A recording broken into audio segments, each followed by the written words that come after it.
Hi guys, this is Danielle Harris from the Halloween franchise, Hatchet franchise, Urban Legend, and a few more.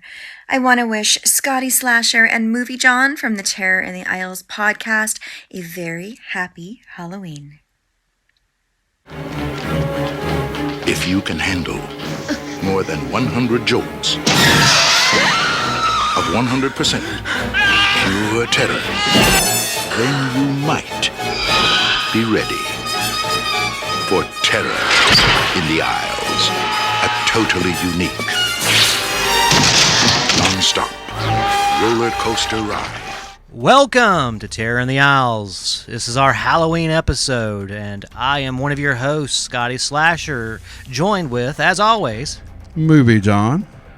And we're going to kick it off hot and heavy. We're going to go straight into a horror trailer that's an old movie, but it's a new Blu-ray. It's getting ready to come out. The movie came out in 1995. It's called Cruel Jaws. So let's take a look. It's Severn's getting ready to release it. It's you can pre-order now on their website, severn-films.com. I've not actually seen the whole trailer. John's seen it, so let's take a look now.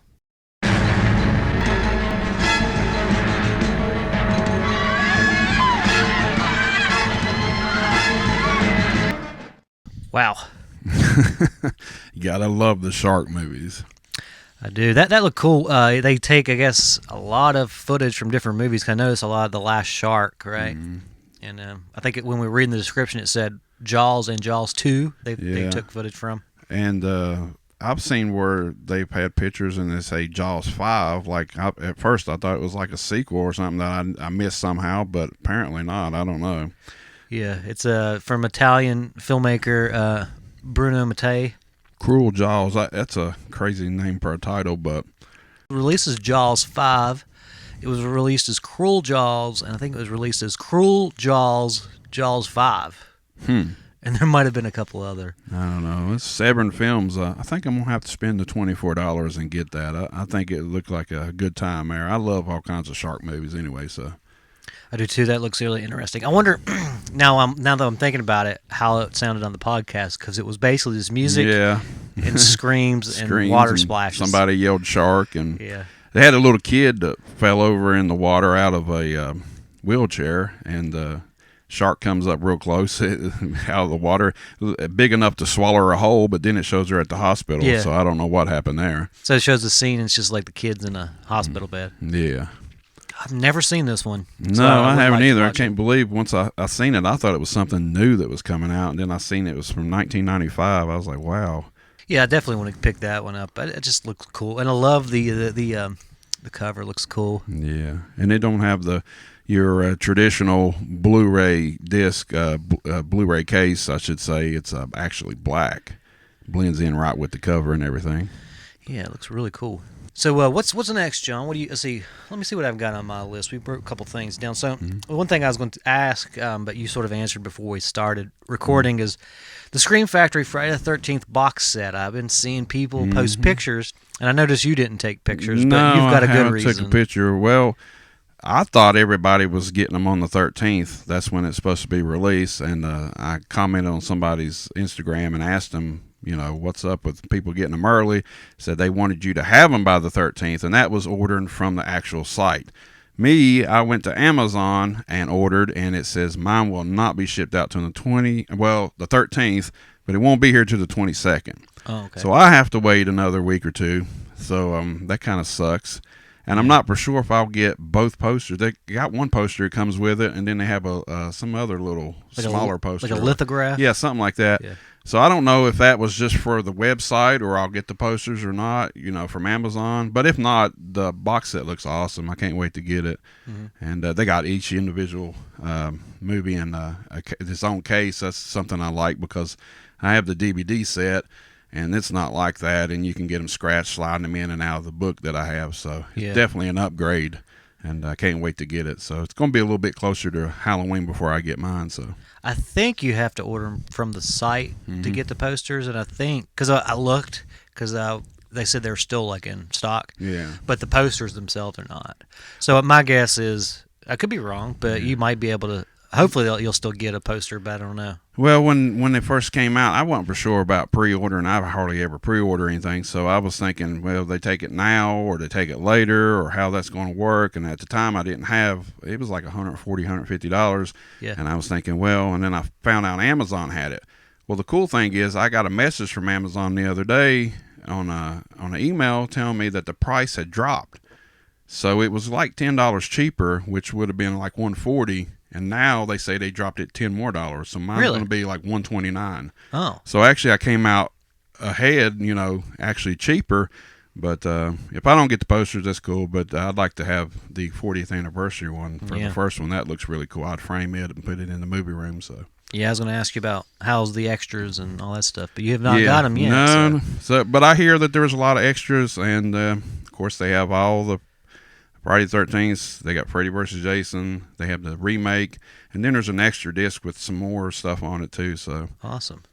Wonder if did they include all the documentaries they've done, or do you know? I don't know. I was just thinking that, because if they do, then I have the Crystal Lake Memories, and that's like 6 hours or something. So Yeah. I don't know if that's going to be on there or Probably not. that would probably won't. But wasn't they there did like say a there was going to man- be some new stuff. So Oh, awesome. Was it something. called Man Behind the Mask or something like that? There was another one. His name was Jason. Oh, that's what it is. Yeah. Yeah.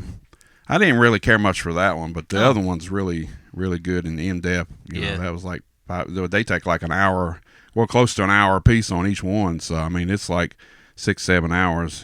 It's like 2 discs. So, I don't know if that'll be on there or not, but if they do, it's all right. I still have it too, but it's cool to have a whole box set. And the box set art looks awesome on it. So, Yeah. The box looks great, and man, I would like to have a bunch of Friday the 13th Blu-rays. I might end up ordering it since it's still in stock. Let's see. So next, I watched a few movies on Amazon Prime. Actually, I had time to watch 2 movies this whole last 2 weeks. You've been really busy, ain't you? Yeah, it's crazy. By the way, I filmed a Halloween Kia commercial, which involves Michael Myers. So if anybody follows Cucumber and Company, check that out. It's pretty cool. I'll post that in the next day or two. Okay. I haven't even had time to post it, and I got it done like yesterday. That's cool. But I watched a movie called Vibes. You ever seen the movie Vibes? Is that an 80s movie? It is. It came out at least it was filmed or came out in '88. Mm-hmm. Stars Cyndi Lauper and Jeff Goldblum. Yeah, I've heard of it but never saw it. It's pretty interesting. It's not like a good movie by any, but it's like it's just one of those nice, fun '80s comedies. They're both like, so. What the setup is? They're like there's some kind of weird village with like a gold. This gold city is what they think, and this. Peter Falk knows they're psychics, so he gets them to come with him to this other country to try to see if he can retrieve this gold city or whatever. And it's just Cyndi Lauper has a friend, like a friend that's not there. She got electrocuted as like a 12-year-old or 13-year-old girl or something, and ever since she has this friend that can predict the future for her that nobody can see except her. And Jeff Goldblum can touch people or touch items, and he can tell what's kind of happened to them in the last couple of days. No, that's cool. It's pretty unique, and it starts off real, like after the little opening about the whole Gold City or whatever. When it gets to the actual main characters, it's real fun to watch because it's just like Cyndi Lauper and Jeff Goldblum, And apparently, like I read some stuff on the movie, and they didn't really get along during filming. Oh yeah, which is really weird because they had really good chemistry, I thought. I've always seen like the VHS or something of it, but I don't think I've ever seen it. But Yeah. I think I don't know if it's been released DVD or Blu-ray here recently. I've seen somewhere It where I has. think it has. Yeah, Blu-ray, but I wish I could. I don't know if it's ever. I'm sure you been can on track DVD. it down, maybe pretty Yeah. cheap. I hope so. But right now you can watch it on Amazon Prime if you have that, and it's also got a couple cool little cameos. One was Steve Buscemi was Cyndi Lauper's like ex-boyfriend, and it's like one of his first film roles. He looks real young. It's crazy to see I Steve bet Buscemi. he's been in a million movies. So. But it's fun. It's like I said, but it's not like the greatest movie ever. It gets really convoluted at the end, Yeah. but the whole middle part is real like charming. So I recommend people watch it if you get a chance. That's cool. What's next on your list, John? Well, we've been doing the Instagram 31 Days of Halloween every night after I get home from work. We watch a horror movie. I have a few that I picked up at the Dollar Tree here recently, and we haven't got to watch. So this is a good way of catching up and watching them. And we've watched the good, the bad, and the ugly ones. Yeah. So we watched one called Red Summer. That's it's a foreign film, and it's dubbed in very bad. There's only one guy on there that sounds like the way the guy should actually look. You know what I mean? And he's like this greasy looking Mexican dude, and they did the great job with him. But it's more like it's a rip off of Texas Chainsaw Massacre. You got a guy running around in a pig mask.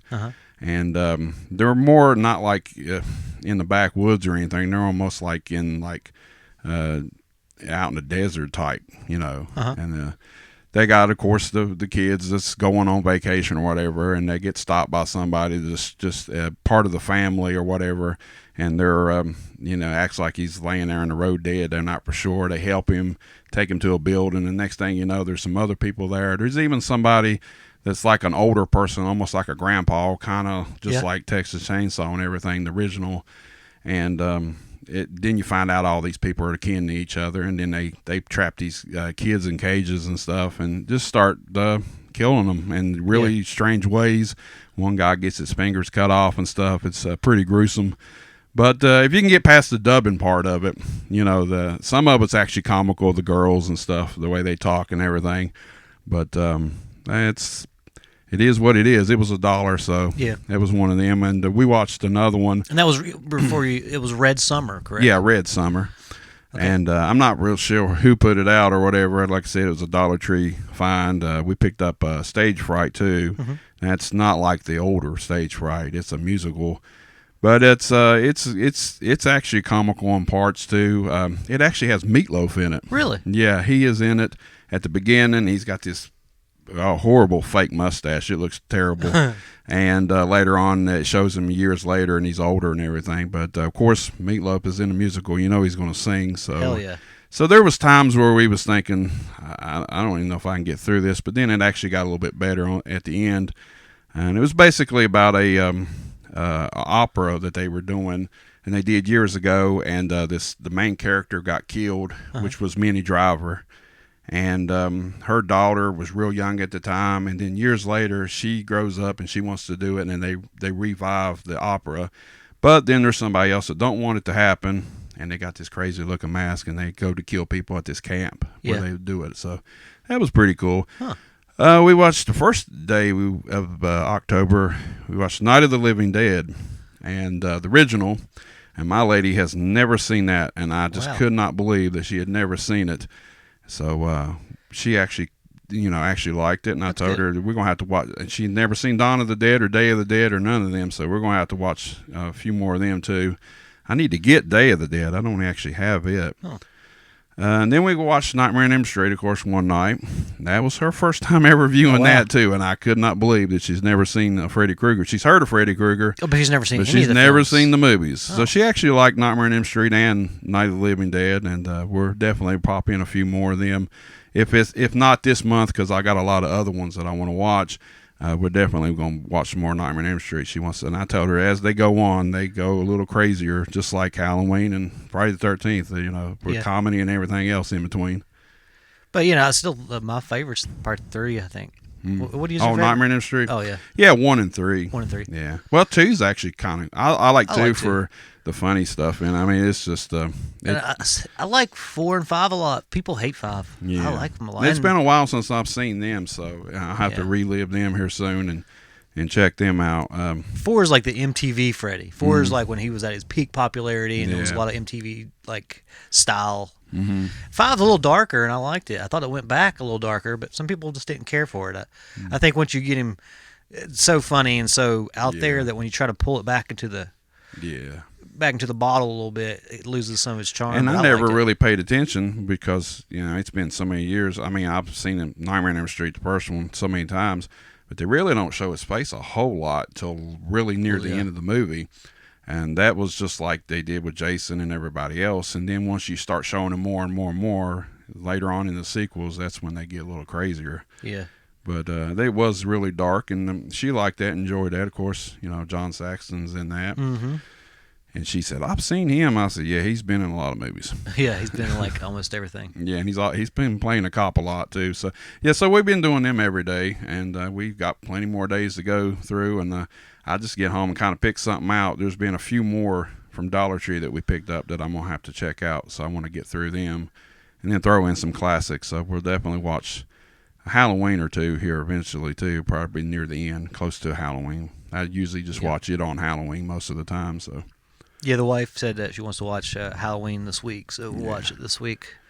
So another thing I got to watch was a movie on Amazon Prime. It was called Lisa, which is the worst title. I mean, Lisa, but pretty cool little. It's like a horror, kind of a horror movie. It's more of a thriller. It was filmed in '89, came out in 1990. It stars Stacy Keenan. Mm-hmm. Stacy Keenan was the lead. She was in My Two Dads, and she was also in Step by Step. I know what you're talking about. Okay. I've seen it. Yeah. So she's in that. It's a pretty damn good thriller. It's basically she's 14 years old. Mm-hmm. She wants to date.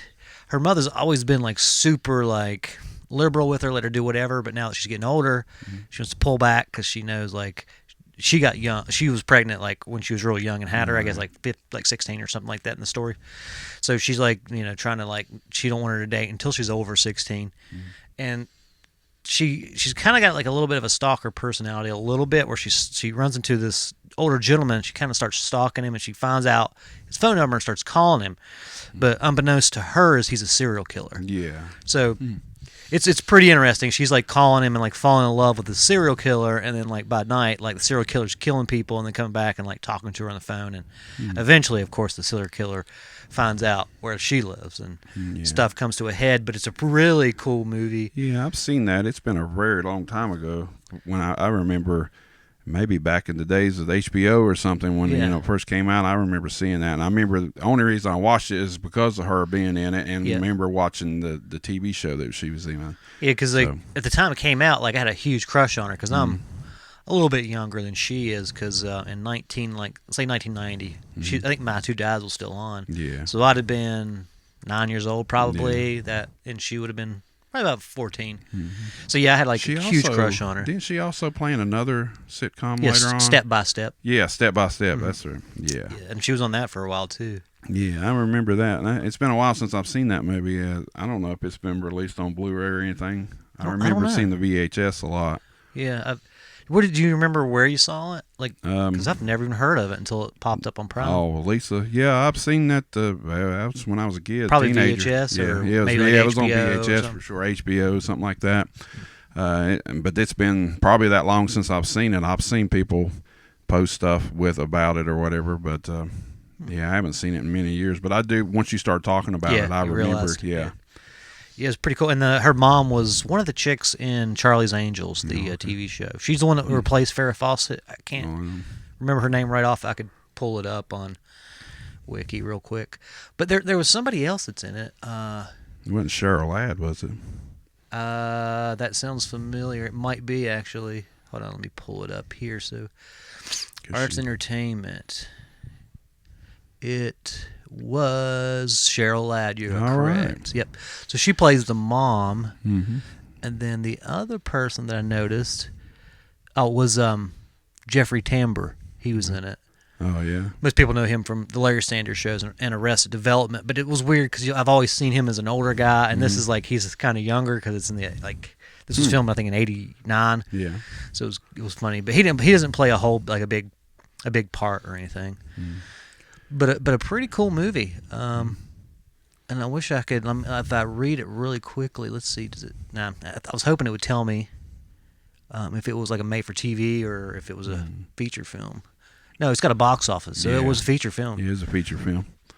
But really cool. Check that out on Amazon Prime. How do you come across that? You just look through stuff and just find something and just decide to watch it? Yeah, so I guess Amazon Prime knows me very well because of the stuff I've bought and the stuff I've watched. So the whole things I always look at is movies that you will movies you may enjoy, and it was like the second or third on the list. And I was like, oh, what is this? And then I saw that it was Stacey Keenan from My Two Dads and Step by Step, and I've always liked her. So. And now you're gonna have to check it out and see if we can find it on Blu-ray or something. I'd like to check and get that.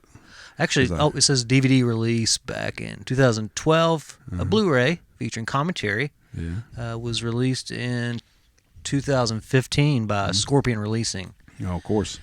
Scorpion Releasing, Kino Lorber. Most of their films are about $30, but they do put some extras and stuff with them. Yeah, because cool. What was the movie that they released? And there was another shark movie they just released. It's similar to, we posted. Oh yeah, the tiger shark thing. Yes, yeah, we posted. Check it out on our Facebook page on Tearing the Aisles. We did post about it. So next on your list, John. Next up, I guess we'll go ahead and go into the toys. Coming out in spring 2021 from Mattel is the Castle Grayskull playset. Oh, yeah. And includes 4 rooms, weapon racks, a canyon, and trap door, and a working elevator. And I'm not for sure if all that's in the original. I guess all of the original one was. I remember the elevator. I think the trap door is, right? Or is it just the sticker? I've got it over here. It did come with a cannon originally. Yeah. It's 18 inches tall, 26 inches long. I'm not for sure if it's going to be bigger than the original one, but they will have it at Walmart for $75 retail is what they call it on it. And I wrote this down because you're a bigger fan of He-Man than I am. And they have come out with the first series, and you got a few of the figures, didn't you? I did, and that's actually on my list. I was going to say, everybody, please go to Walmart. Your local Walmart has Masters of the Universe figures. I got them over here. I got He-Man, Skeletor, and Evil Lyn. They're just over here. Their cards are not even punched. They're so new. I think they came out with Battle Cat, too, didn't they? Yeah, there's like a Battle Cat with a He-Man. I haven't seen it. The ones I saw, there was 3 more they had, and there might be actually 4 more total in the line. But they had Beastman, they had Man-at-Arms, and they had Tila. And I thought I saw somebody with a Merman, but it wasn't in the shop. So I don't know if that's something different or if that goes with the line. So I guess if Castle Grayskull's coming out, they'll do a Snake Mountain too eventually. So. But the Super 7 did a Snake Mountain that's huge. Yeah. I remember it's like the box is the box looks like 4 or 5 foot tall almost. I think crazy. I think they said it's 4 foot tall. Good Lord. Yeah. But they're going to keep putting out these. These look a lot like the originals, a little bit different. But we do know about Series 2 and Scareglow coming out. Yeah, and we're going to have to pre-order that because we have a lot of sellers around here that will buy that stuff, and instead of being $25 retail, they'll be $50 or $60 because that is a popular figure. Yeah. So, but it would be cool to find it at Walmart. But we have 80s Toys. He said he could pre-order it. Right down the street here, and I think I'm gonna have to get that because I like Scareglow. I always like the way he looks. I'd love to get the original one, but of course it's pretty pricey. Very pricey. Usually around $250 or $300 I've seen. And that's usually out of the package. Yeah, that's out of the package, brand new, still sealed and everything. I've seen them for $600-$700. It's crazy. Yeah. But I don't really remember that character when I was younger because it was a created character. Oh, it was. So he was never in the cartoon. Oh, okay. So maybe that's why. Yep, and it was one of the last lines that they were creating figures to possibly, I think, be in the cartoon or something like that. But, or he came from whatever he came from. He's never actually been in anything until recently. I think. I think he may have been in the new 2000 line. But if not, then he's been in just comic books. Oh yeah, the newer that I remember them. You got a bunch of them too, right? I'm talking about the actual cartoon, the 2000 cartoon, line. okay. But yes, I did get a bunch of his stuff. I think they had some of them, and them are still pricey too. Yep. But definitely would like to get that. I have his reaction figure. It's kind of in the corner, the little one. Yeah, they're putting them out left and right, and I'm surprised they ain't come out with another cartoon or something. Yeah. I mean, it seems like Super 7's bringing all that stuff back. And there was another thing I bought that's Masters of the Universe recently, and it's these little things right here. And what they are, there's these little castles that come. Oh, yeah. So it's a little Snake Mountain, or it's a little Castle Grayskull. Does it open up? It does, and it comes with a figure. It's called the Eternia Minis. And then you open it up. But what came in it was this. I got Skeletor. Where'd you get that one at? Is that Walmart? This was at Walmart in Princeton, actually. But there was some lady trying to buy the whole box and a bunch of them, and I was like, can I just get one of each? Because she was buying them all. But... yeah, so I haven't really seen these around besides that place, and I think it was actually Walmart in Beckley. I saw them, so that's where I got this. But the weird thing is, I got the Castle Grayskull, which I figure would be filled with a hero, not a villain. Oh, yeah. But it came with another villain. I was like, what in the world? Why didn't they put a... So I guess it's just whatever's in each, but... Yeah, that's cool. It looks like something the candy would come in. It does. It looks like one of those old candy things they'd always have at like Big Lots or those like department stores like Deskins. So I guess they'll be releasing... I mean, they're going to have Series 2 and more figures, and I guess they'll just go through the whole category there with all of them, it seems like. Yeah, I think they're getting pumped because the Netflix has picked up the cartoon that's going to be out, I think, next year sometime, they're saying. So that's the one with Kevin Smith as the head runner. So Mattel puts out cool stuff. I mean, they put out my wrestling figures, and they put out this now, and they're coming back. And then Super 7 puts out stuff, but they're a little bit more pricier usually online and stuff, some things. But they got some cool stuff put out there, too. I think they even put Turtle stuff out, too, recently. Yeah, they have. Which Super 7's a smaller company, so they can't mass produce like Mattel. But I think what happened is, because they'll get certain licenses from Mattel, but I think right now the He-Man line is sort of like on hiatus because Mattel... I'm sure have seen Super 7's been like selling the shit out of He-Man figures and stuff. And like, this is our property. Why don't we just get it back, start putting out figures? And because Netflix has already got He-Man coming out soon. Yeah, don't they make the little ones too? Like the little reaction figures, didn't they make some of them too, or is that made by somebody else? Who made that? They're like and they got straight legs. They're really yeah, small. I don't remember who made those. I think they made. I've got them over there. I could. I'd have to get up and look if I can see who made the reaction. I thought some of them, maybe not. Maybe somebody else made them. We'll have to check them out here and see. Yeah, I'm looking right at them. Just see reaction figures. I could take it off the wall. God, it looks. I don't know. It's probably on the back. It doesn't say. Usually Super 7 has a logo on the front somewhere. I'm almost positive it's Super 7. Yeah, I'm just going to take one off the wall. The reaction figures started out with like the classic monsters and stuff a few years ago, and they've made everything since then. Super 7, yes. Yeah, it is Super 7. Okay. There's the evil end. But yeah, that's cool. Yeah, they look really cool. I love the packaging, so... I'd like to have gotten like one of each, or I mean, excuse me, two of each, so I could take one out. I'd like to get like the original He-Man with Battle Cat complete. I've seen somewhere have it for like $125 one time complete, and it looked really nice. And Skeletor with what was his Panther. I'd like to have them too. That would be pretty cool. And then if I ever came across Scareglow, that would be cool too. But I'm not super into it like you are, but I do like them characters. And I had a bunch when I was a kid. Yeah. I used to have the case. Remember the case that you could put them in? I do, yeah. I remember having them, and I've seen one of them here somewhere here not long ago. I had the red one. Did you have the yellow one? Red. Okay, that's what I had. Too. Yeah, I didn't know they made a yellow one. Jason from Spookables, yeah. Jason Scott had one, may still have it unless he sold it. His stuff sells quick. It's funny that stuff back then, so many different companies and stuff put out cases like it, because I had a turtle one too for the turtles. And of course now I got the WCW for the glue figures. LJN even made them for the wrestling figures, which you can only get 4 or 5 of them in there, but still, it seemed like everybody was on the bandwagon back then making cases and stuff. And Transformers, I think, did too. I could see and that. maybe the G.I. Joe, I'm sure. I did guarantee too, you they did, because I remember kind of seeing some of the So yeah, cases. that's cool that who knows, they might re-release that too, He-Man ones. So that would be pretty cool. That would be. So are you going to try to pick this up when it comes out, the Castle Grayskull playset? If it's $75, yeah. I would have picked up Snake Mountain from Super 7. It looked really cool, but it was, I can't rememver, it was like $400, and it's so big. Well, yeah, I seen a picture of somebody had a box in front of them. It was crazy. I was like, what the hell? I think they said it was like 4 foot tall. It was so big that it would take up such a big space here in my little room. You'd have to sit it on top of that, and I'd have you'd to take all that off. Yeah. It would look cool, though, wouldn't it? I mean, it would it's be huge, but I can't wait till people start getting them and open them. I'd like to see. I'm sure, like, if I was a little kid, I mean, it's going to be bigger than you if you're like a little kid. Like, that's crazy. 5 years old, you're bigger than you. Like the girls have the little doll houses and stuff. Exactly. That would be just like that. That's crazy. It'd be awesome. But I always wanted the Cast of Grayskull original too complete, but it's kind of hard to find with everything in. If it is, it's a little pricey. I don't have it complete, but I do have it. And going back real quick, it does have the working elevator. Oh, okay. Yeah, I remember an elevator in it. Yeah, but the trap door, there's like something that's kind of a trap door, but the one I remember is the sticker.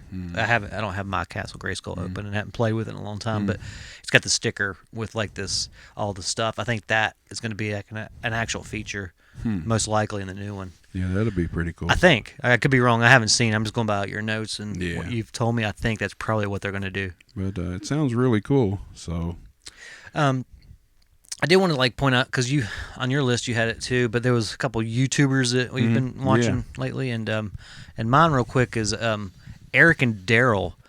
It's a YouTube channel called Eric and Daryl, and what they're doing basically is they're video editors, but they've been video editors for like a long time now, and they went back to like stuff they shot when they were little kids. They were like little, they were basically hair metal kids. That's so cool. they like would go. They had like and from the 80s, of course. So they had like Metallica shirts and like Iron Maiden and just in hair metal bands too. Like Motley Crue, they had all these shirts on. They listened to all that stuff, and they're like walking around, going to like a beach. They're going to comic book shops and stuff, and they like do commentary over like their beach trips back in the day. And then they've also been doing newer videos with them, like reacting to like metal figures that they used to watch as kids. So it's really cool and interesting, and it's cool because they'll take their cameras everywhere. So they'll be in like an old McDonald's or an old Burger King. So it's cool to see like how everything looked back then. You kind of remember, especially from the 80s. But that shows you if they filmed stuff back when they was a kid that they have so much love for this, and now they're doing it now, and they got that stuff that they still kept footage and stuff. That's really cool to have stuff like that. I think Weird Paul does that too. He does, yeah. He's been who knows how much videotapes he has of stuff that he recorded. It seemed like he recorded every day of his life. Yeah. and did you ever do that? I didn't because I never had a camera until... that's me. I would have loved to have a camera, but my God, they were like $1,200-$1,500 back then. And even though we like to say that we're middle class, we are probably not. We're probably a little in the poor. And I do have, on my YouTube channel, I did have one part where I have a video. It's called Young Movie John. It shows some footage of filming, when I was young. But we rented our camcorder for a weekend one time for my birthday, and it was close to Christmas, and my dad came in, and I filmed some stuff with my cousin and everything, and I filmed some friends and stuff, and I just cut and pieced a little bit of it and just filmed it off the TV because I don't have a whole lot of crazy stuff, to edit and stuff like that. But it turned out pretty good on there. You can tell it's old. It's from like 1991. Yeah. But I wish that if I'd have had one, I'd have recorded so much stuff back then. Oh, what is it? It would have been great. I'd have had all kinds of stuff, but that's unfortunately, I didn't. Yeah, that's all I ever really wanted to do as a kid was film movies and make movies. And the crazy thing is, like, the first time I ever even really like got to mess with a camera was like high school. Yeah, I was in there was like when you became a senior, they let you do electives, and one of the things was you could do like a PVTV, which is Pipe View Television. They had like a new little news thing, and you would record it. It was on VHS tape, and so you'd have to put it in. We had two editors, and you'd have to like rewind the tape back with a knob and like stop it if you wanted to cut something. Yeah, and I remember it was real stuff crazy. like that. Yeah, that's crazy. But yeah, so and then my actual personal, I was like, it's like early 2000s. I was working at Papa John's at the time. So this has been, 15 years ago. Yeah. So 15 years ago, I actually had my first camera as a handheld camera, and it's got me into wanting to do it. And so that's when finally I got a job doing it. But that's funny that back then when I did film that video, you had the big old camcorder on your shoulder, and you walked around the neighborhood looking like a news crew. Yeah. And nowadays you can do it with your phone. It's so funny. Yeah. But that's cool. I'm gonna have to check their YouTube out. That sounds cool. I definitely want to sub to them. I think you'd like it. Now you said you were watching. I've been watching the Game Chasers. They've been on there for a few years. I'm not real big into gaming, but I like the way they video and film and stuff, and it's almost like a TV show basically. I mean, they do pretty good. Some people have called them out saying it's fake and stuff, and they've done videos where one of the guys got real pissed off at somebody trolling them and stuff, and he was talking about that, this ain't fake and that, because they have had some videos where they filmed and they went out and they didn't find nothing. So say if we found stuff every single time, it would be, you could tell like American Pickers, stuff like that. They say that stuff's kind of planned. Yeah, it is. And but they said we're not, and they had opportunities to be on TV. I seen one video where they talked about it, but they wanted control of everything. And these people told them, look, we have to plan this, plot this. Right. They said, no, that ain't the way we do it. And they said, well, we can't have you do a show where you don't find anything. Right. And they was like, well, that's just us. That's the way we want to do it. And they got like 170,000 subscribers, so I'm sure they make some money off of YouTube. Yeah. But one of the guys does toy conventions, and they're from Texas. And they also had like a 14-part series called The Toy Chasers.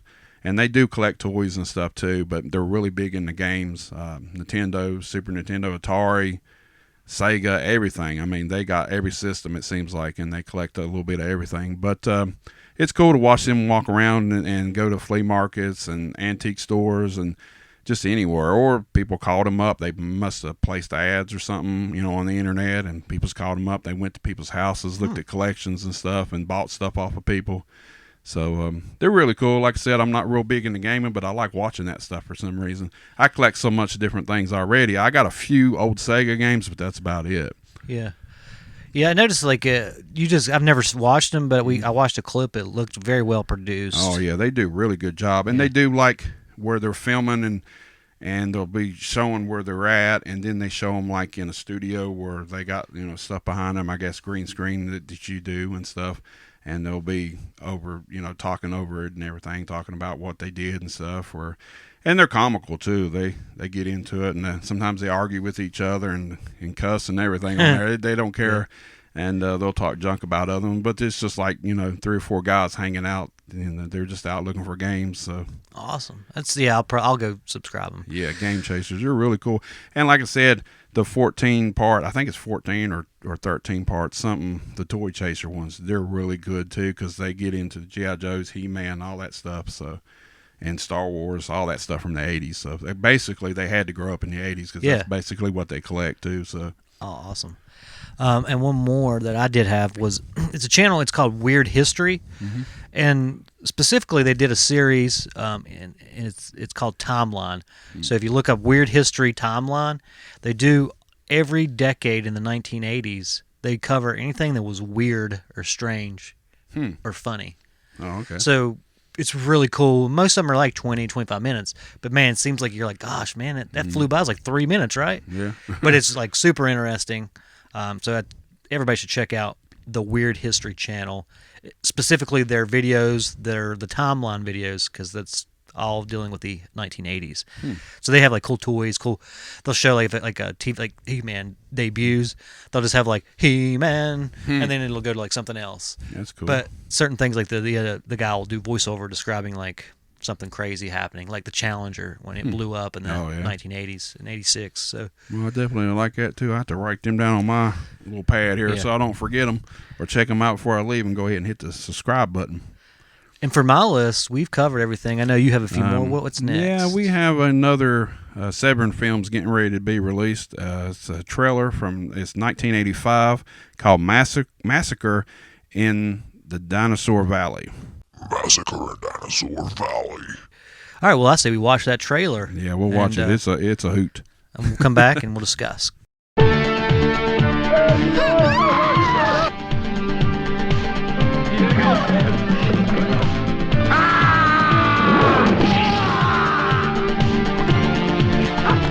What's wrong? Piranha! Oh, God, no! Cow. Now we're going to have every aquara in the territory down on our backs.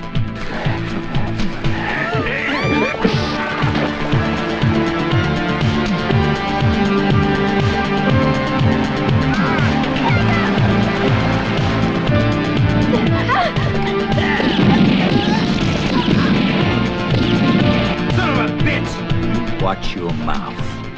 Call me a son of a bitch again, you're dead. You hear me?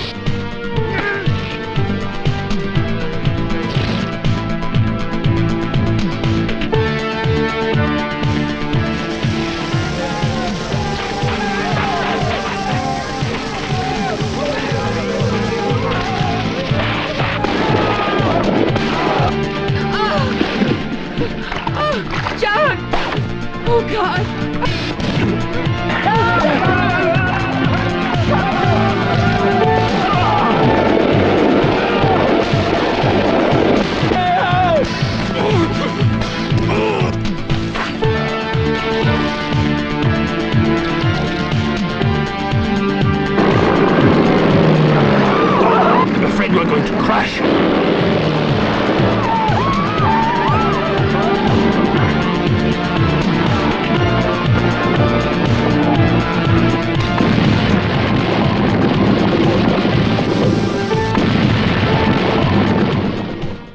Okay, that definitely looks like a wild ride there. That was really wild. I swear, because when I was watching it, there was one part or two parts that I know I've seen, so I don't know like when and where I've seen it, but I want to watch that again because it looks to me like it's I didn't see any dinosaurs, by the way. No, I didn't see no dinosaurs. I was getting ready to say that too. I seen everything else, snakes and alligators and all kinds of other creatures in it, but didn't see no dinosaurs. It almost looks like Hannibal Holocaust mixed with like Rambo. Yeah, I was waiting for Sylvester Stallone to pop out there. Yeah. It looked like something from Rambo 3 or something, out in Vietnam or something. Yeah, that's what it reminds you of. And that did we mention the lady in the quicksand? Did you say that? That was She had a wild look on her face. When I was a kid, I seen movies with quicksand, like Beastmaster. Yeah. And I was always afraid to go too far in the woods and think I was going to hit some quicksand or something somewhere. But that's great there in that clip. I did too. When I was a little kid, I thought quicksand was going to be a big part of life. I was going to have to watch out for quicksand. Maybe metaphorically, but not literally. Never ever ran into some quicksand. Yeah, this movie looks like it's good to drink a beer with and watch for some shits and giggles. It definitely looks like a crazy ride there. So since this is our Halloween episode, I suggest we watch a trailer from one of the Halloween movies. Okay. But which one should it be? Nothing Rob Zombie did though. No, I don't want to. Let's watch a trailer. Let's do Classic something ones. like. Do you want to do either let's say part 4, part 6, or part 8? Let's go for 6. Let's do 6. 'Cause I ain't seen that one in a while. We're gonna watch a trailer for The Curse of Michael Myers. So we're gonna watch it and we'll come back and we'll talk about it. But I definitely suggest everybody should order the Massacre in Dinosaur Valley because that looked wild. Severin Films. From 1985. It looks more like the 70s, but It does, yeah. who knows? I might have to check that one out too, along with that Cruel Jaws here soon. I might have to treat myself. My birthday's coming up in December, and maybe I can go ahead and pre-order them and get them by then. So now let's watch the trailer to Halloween 6, The Curse of Michael Myers. Every legend is based on fact. Every myth is grounded in truth. For 17 years, the town of Haddonfield, Illinois, has been haunted by a night when evil roamed the streets and a madman ruled the night. Everyone knows his name. Now, everyone will know the truth. I knew what he was, but I never knew why.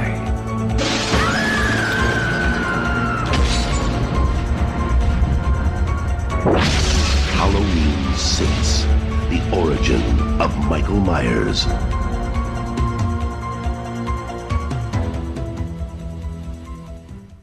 All right, well, that was different. Yeah, we didn't expect the title at the end of that. It must have been an early trailer, you said.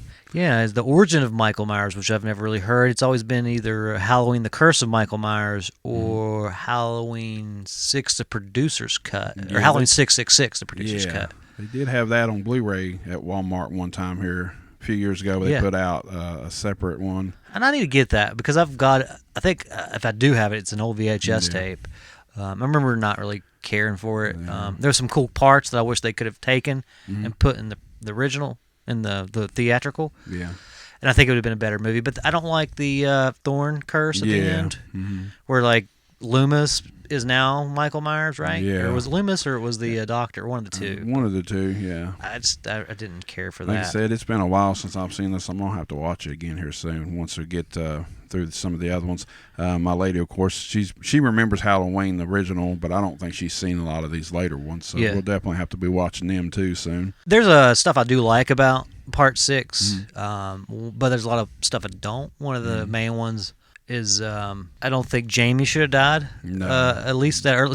So I do like the producer's cut because she lives. Oh yeah. Let's see. I don't think I've longer. ever seen the producer cut. Okay. See, I think she lives like way longer. I think she does die, if I recall. but it's not at the beginning of the film. Okay, and that's got a different person they playing do. her this time. That one, Yeah. yeah, okay. So they don't have Danielle Harris, Yeah. which I wish they would have, because she would have been the perfect age to be Yeah. Jamie still. So I don't know why they didn't, but yeah, I do remember there was a different actress that time, so she was just in the 4 and 5.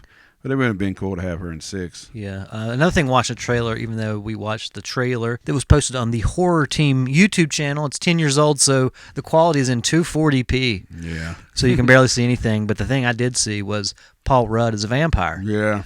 He looks almost the same. Yeah, is that like one of his first roles? That's one of his, like, at least had to be one of his first lead roles, because he was pretty much the lead in this. Ain't it funny how a lot of people, big stars, they get their start in a horror film. Like Yeah. Johnny Depp.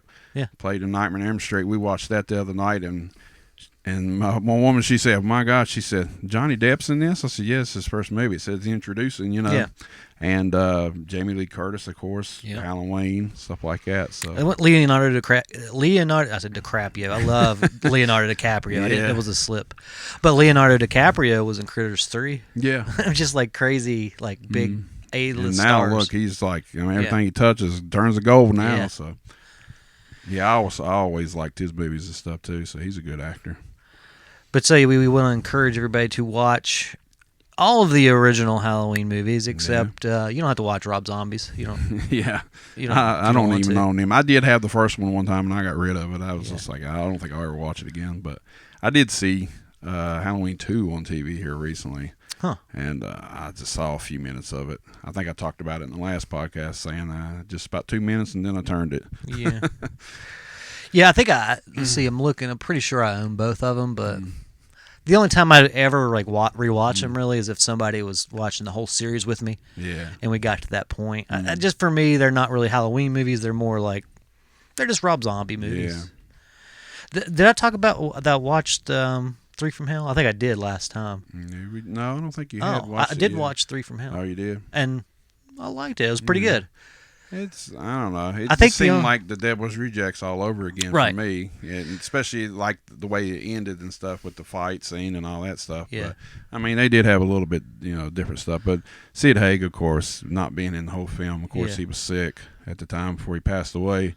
I think they should have done it earlier. I think they should have done like maybe, I don't know, 5 or 6 years before that, And But to be fair, I like the guy that they had replace him, like the he the was out family there. member. Yeah. He was like a half cousin or whatever the fuck he was. Yeah, he was pretty good. I liked him. He would have been good in Devil's Rejects, I think, too. He would have. So he was out there and wild. But yeah, I watched. I think I got mine on Redbox when I watched it, and just wanted to check it out because I hear some people love it and then some people hate it, just like the Halloween movie. So No, I mean for me it was. I think it's his third best movie. Mm-hmm. I would say House of a Thousand Corpses, Devil's Rejects, and 3 from Hell. Those are just 3. Weird, it's the same series. I'm gonna have to revisit House of a Thousand Corpses before this month's over with. Yeah. I have to check it out because I always loved that one too. Yeah, So. I remember it just being real bright and colorful and like a throwback. And this was before throwbacks were a thing. And I don't know, it just to me it was awesome. Now it's like everything he does, he tries to do like an old gritty '70s throwback, but it's just with his dialogue and like none of the characters are likable. Yeah. In this one, you had some likable characters. I think the liked- Devil's Rejects got a few. big boost because they just wanted to see it continue at Yeah. the time and it was a totally different type of film, which was good too. Because I don't think he could have redid, don't think House so of a either. Thousand Corpses again. So, Yeah, like, and then that's some what- people didn't like that because they were like, "Well, this is more like just an action movie," but they didn't understand. They didn't see them types of movies in the '70s, and Right. that's what he was kind of going for. And so I always loved that one, probably the best actually. Yeah, most people do say Devil's Rejects are their favorite. I think it's my second, but Yeah.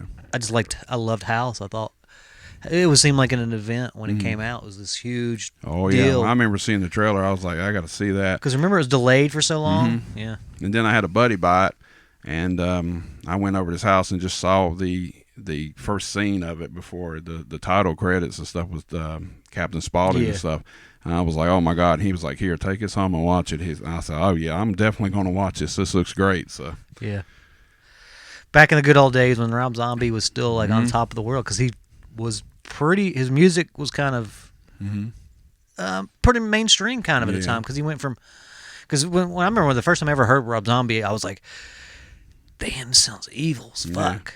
But, I mean, it was cool. It was evil. Like, it sounded evil. And then it became like, oh, okay, it's just Rob Zombie. It's not evil. It's just, they had some cool videos, though. They always made some good videos back in the day when you seen videos on MTV and stuff. But they was all colorful and stuff too, just like that. So it always seemed like you would be racing in a hot rod listening to some of his music. Exactly. Yeah, exactly. A bunch of it is like big hot rods and like old classic and cars. Monsters and stuff, you know. Yeah, classic. It's kind of how we thought about Zombie back in the day. Some people still love him, but some people like to think him as like a failed filmmaker, and I wouldn't go that far. Yeah. But I would say like he's not. Everybody has bad films, directors. I mean, you don't like every John Carpenter movie and you know, stuff like that either. So, I mean, everybody's going to have a few bad ones, I guess. And then there's some people that still love the bad ones, so who knows? Yeah.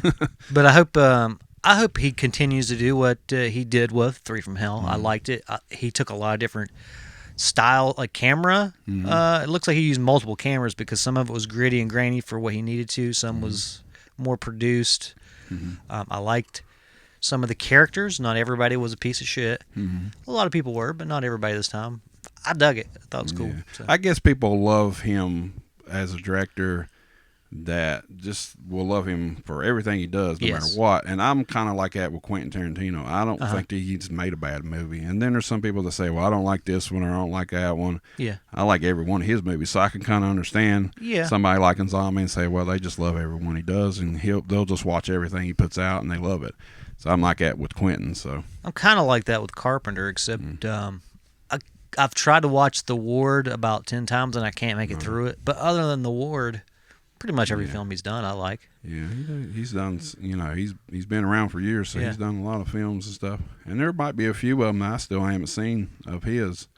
You know, it's not like the biggest things, but the best one I think of Carpenter is, of course, I like Halloween, of course, and I like The Thing. I always like The Thing. Everybody loves The Thing, so yeah. That was well, they didn't when it came out. Yeah, they hated it. Yeah, when it came out, but I was so small at the time. Yeah. I don't remember. I didn't see it until maybe when I was a teenager, like years later. So yeah, but yeah, I love that movie, and it's just perfect to me. That one is. Then he made They Live. Yep, They Live. So I mean that's good with Roddy Piper because I was growing up in that era with the wrestling and stuff, so I always liked that too. So. And The Fog came around. It's about the same time, but yeah, I mean, all his stuff was parts awesome. of The Fog to me is boring. I but see I like that. the characters and stuff in it. But I never did see the remake. But they said the remake was horrible. It's awful. Yeah, it was real bad. I saw an interview with Tom Welling. He's in the remake, and somebody introduced him as because he's Superman, right? He was Superman in the what was the CW series called Smallville? Smallville, yeah. And he's like, it's Tom Welling from Smallville and something. Meet the whatever, not meet the. He was in some kind of like adventure family thing. And he said, and he's from The Fog, and he's from the blah blah. He's like, you know, you can actually just say something something part 2 as well, and just take out The Fog. You can just go ahead and just remove. Some people actually know after they've been in a movie that it was horrible or whatever, and they just don't get no love for it. Oh, it's a terrible movie. Yeah. So, anything else we got on this episode, the Halloween episode? Yeah, I think about covered everything on mine and everything on your list. All right. Well, I think we've pretty much covered it all. We hope everybody goes and watches all the original Halloween movies for Halloween, and hopefully everybody will get their Friday the 13th box set in time for Halloween and watch all those. Yeah.